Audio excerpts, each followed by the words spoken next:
Welcome back to the new academic year. In this episode, we're going to be having a look at the videos that we've been working on over the summer.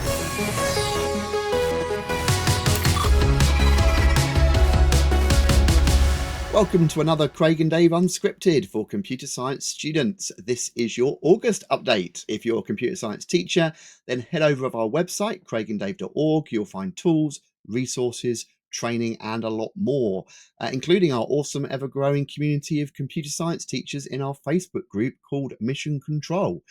We've also got one extra for you if you're a teacher. We've got a brand new YouTube channel dedicated just for you called At the Chalk Face. Go over there and check it out, where we're talking about all things pedagogy, teaching related, not just computer science. Right, anyway, sorry students, back to the show. So this is for you, it's not for the teachers.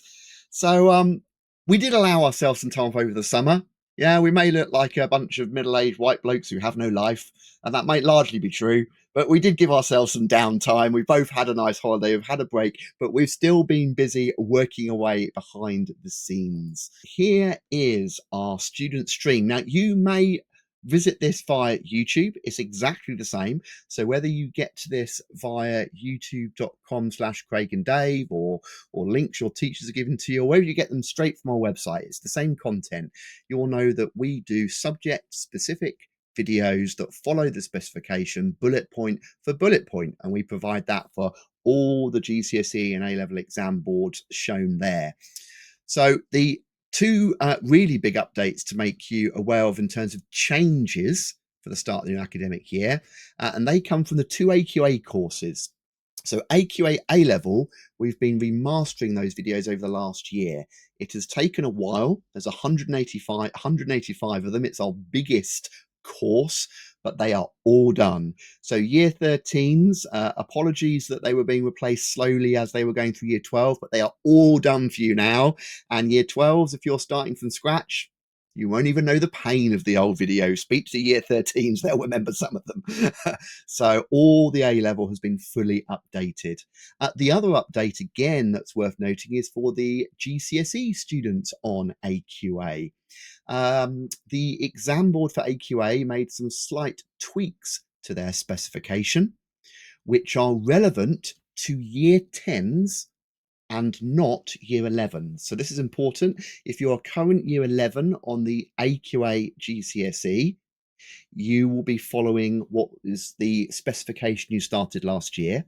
If you're year 10, there are some slight minor tweaks. Now, what does that mean for you if you're an AQA GCSE? Do I need to look at some of these videos and not the others? Is there a separate playlist? The way we've done it is you don't need to worry. The changes are minor. It affects about half a dozen videos, and you don't need to worry about which version of the video you're watching. You just go to the AQA GCSE playlist, watch the video, and if there is a tweak, it will clearly be said in the video. The video will stop, for example, halfway through and will say, and if you're a year 10 student starting this year, you no longer need to watch the rest of this video.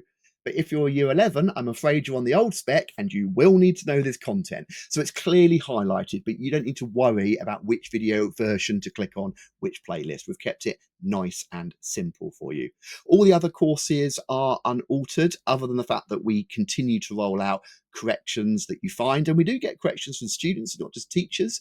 If you find a mistake in our videos, even if it's just a typo, feel free to email us and we'll endeavour to get that on our list to do. Right. As it's only videos we're talking about, I'm going to hand over to Dave to chat to you a little bit about how ideally we think you should be using these videos. Because it may be your teacher has a really structured way and they're getting you to use Cornell notes and you're there rolling your eyes going, oh, I hate the Cornell notes. Or you may not know, your teacher may have just said, watch these videos, in which case we've got some advice on how you can make the best use of them. So Dave. Yes. I think I just have to address one thing though. If you're thinking, hang on a minute. Did he say August that day and it's September? Yes. This is a little bit late. I was going to say this month, but it's next month. Hey, look, it is what it is, right? You don't mind. It's unscripted. We make it up. And we had some time off. Give us a break. And I had to say, you love the little updates. I love the way, Craig, you say to people so casually, and if you spot a typo, just email us and we'll correct it for you. I know what happens when you get those emails. I hate it. I hate them. So here's an entire video, and some year 10 student has spotted a comma in the wrong place, and they've told me you're not using an Oxford comma. And then I speak to our QA editor, and they're like, no, they're right. And I'm like, oh, damn. But you know, we don't promise to make changes instantly because we're busy, but we do make the changes, and you know, we make dozens and dozens of video corrections and changes throughout the year. So please send them over. I'll be delighted. Right, Dave, come on, tell them how they could better use your videos.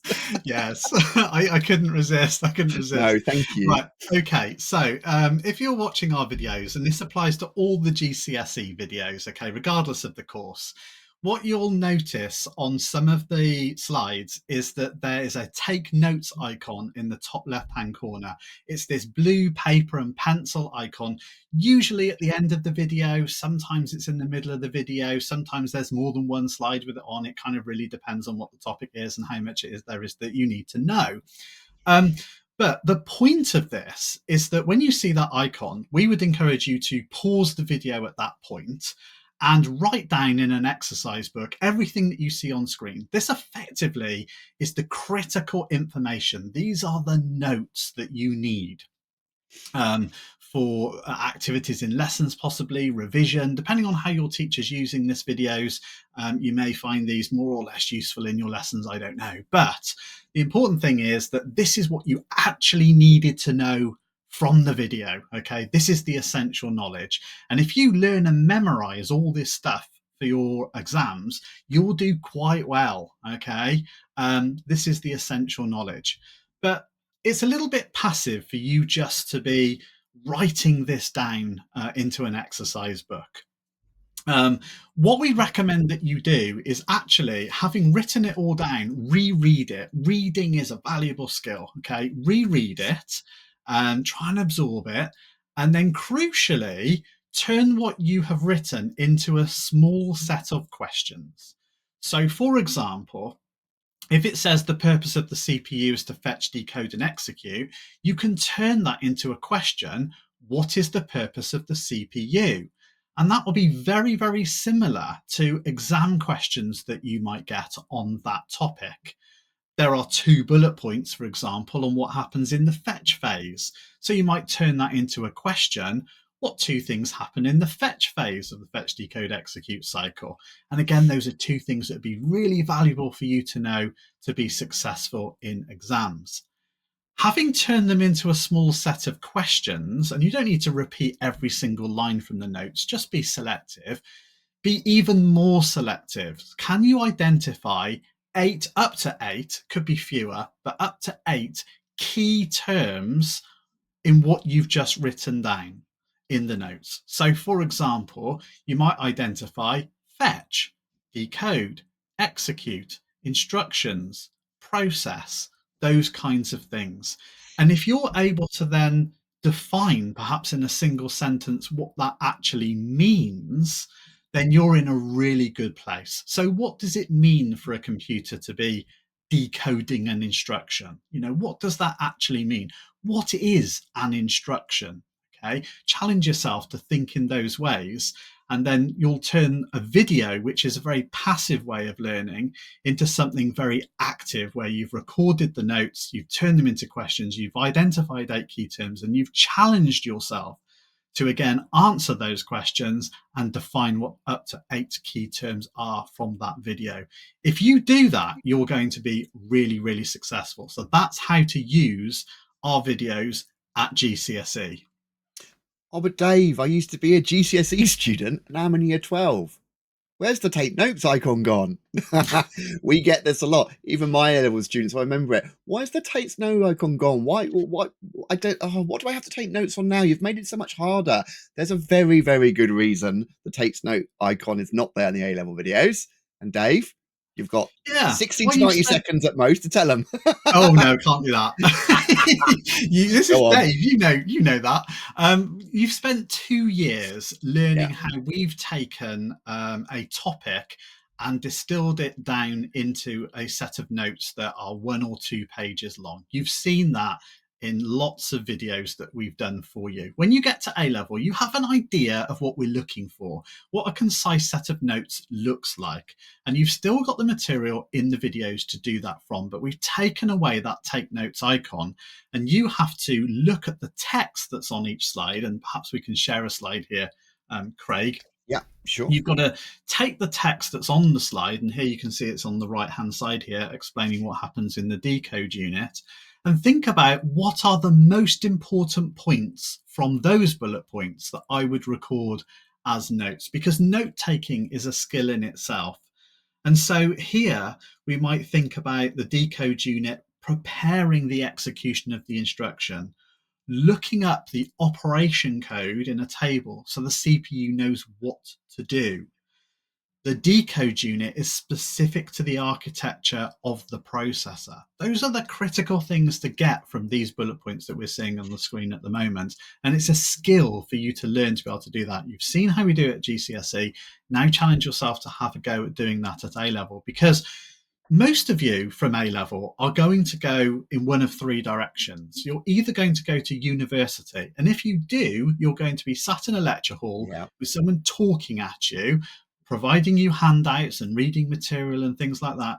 And you need to be able to distill that, often in real time while you're in a lecture, into a set of notes. So if you've become familiar with how to do that, because we've stopped spoon feeding you and we've removed that scaffolding from GCSE, having supported you in it for 2 years, you are going to be very well placed to be successful at university. Others of you are going to go onto apprenticeship schemes. And again, there will be opportunities where it's going to be useful for you to take notes and be able to use them. And indeed, some of you will go out into the world of work, and inevitably you're going to be in meetings where some of the meeting will be relevant to you, some of the meeting won't be relevant to you, but it's important for those things that are relevant to you that you're able to capture them in real time in notes so you can reflect on it later in order to do your job and then report back to your boss whatever the expectations were. So being able to take notes is a life skill. And so we want to encourage you to do it for yourself, having shown you how through GCSE. That's why there's no take notes icon at A level, Craig. Yeah. Sorry about that, but it ain't going in. Well, look, it's a nice quick one, but really that is now it for this month. Don't forget to subscribe, and if you have any comments or questions, pop them down below this video and we'll try to answer as many as we can. Don't forget, if you're a computer science teacher and you stumbled across, check over our website where we have everything we need to make teaching a breeze. Please check out our new teacher channel on YouTube at The Chalk Face. We'll see you over there, and we'll see all of you next month.